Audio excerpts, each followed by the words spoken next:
আসন্ন জাতীয় সংসদ নির্বাচনকে সামনে রেখে জমে উঠেছে নীলফামারী ৪ আসনের নির্বাচনী মাঠ।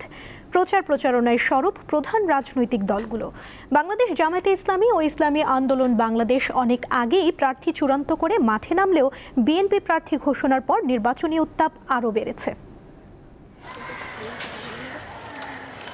সৈয়দপুর ও কিশোরগঞ্জ উপজেলা নিয়ে গঠিত নীলফামারীর ৪ আসন।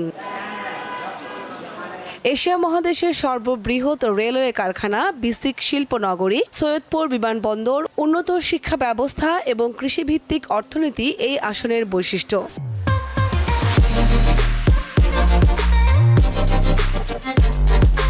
রাজনৈতিক ইতিহাসে নীলফামারীর ৪ আসন কখনো জাতীয় পার্টি, কখনো বিএনপি, আবার কখনো স্বতন্ত্র প্রার্থীর দখলে ছিল। তবে রাজনৈতিক পট পরিবর্তনের পর এবার ভোটাররা তাদের নিজেদের জনপ্রতিনিধি নির্বাচনে অবাধ, সুষ্ঠু ও নিরপেক্ষ নির্বাচনের অপেক্ষায় রয়েছেন।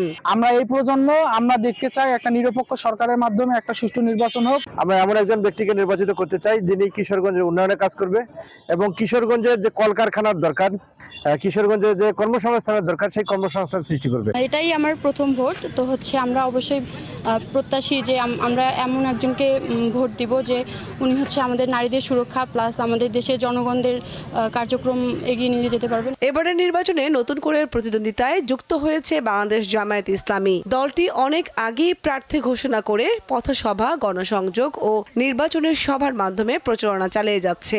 জয় নিশ্চিত করতে বিভিন্ন প্রতিশ্রুতি দিচ্ছেন দলটির প্রার্থী ও নেতাকর্মীরা। দিন হবে দুর্নীতিমুক্ত বাংলাদেশ, আগামী দিন হবে সাম্য ন্যায়ের ভিত্তিতে একটি সবার অধিকার আদায়ের বাংলাদেশ। সেই বাংলাদেশ গড়ার লক্ষ্য নিয়ে আমরা মাঠে নেমেছি। অন্যদিকে প্রার্থী চূড়ান্ত করতে দেরি হলেও এখন নির্বাচনী মাঠে সক্রিয় বাংলাদেশ জাতীয়তাবাদী দল বিএনপি। মনোনয়ন ঘোষণার পর দলীয় নেতাকর্মীরা ঐক্যবদ্ধ হয়ে প্রচারণা চালাচ্ছেন। ভোটারদের কাছে তুলে ধরা হচ্ছে উন্নয়ন ও জনস্বার্থ সংশ্লিষ্ট নানা অঙ্গীকার। আগামী দিনে আমাদের সরকার এবং আমি নির্বাচিত হলে অবশ্যই সৈয়দপুর রেল কারখানার প্রতি দৃষ্টি রাখব এবং রেলের যাবতীয় যন্ত্রাংশ যাতে এখানে উৎপাদন করা যায় তার ব্যবস্থা করার জন্য আমার যথাসাধ্য আমি চেষ্টা করে দেব। বিসিক শিল্পনগরীকে সম্প্রসারণ করার জন্য একটা পরিকল্পনা আমার হাতে আছে। আমার সরকার এবং আমি নির্বাচিত হলে বিসিককে সম্প্রসারিত করব। আসন্ন জাতীয় সংসদ নির্বাচনকে কেন্দ্র করে নীলফামারীর ৪ আসনে প্রতিদ্বন্দ্বিতা দিন দিন তীব্র হচ্ছে। ভোটের দিন যত ঘনিয়ে আসছে ততই বাড়ছে ভোটারদের আগ্রহ এবং প্রার্থীদের প্রচারণার জোয়ার। কামরুন নাহার, দীপ্ত, বার্তা কক্ষ।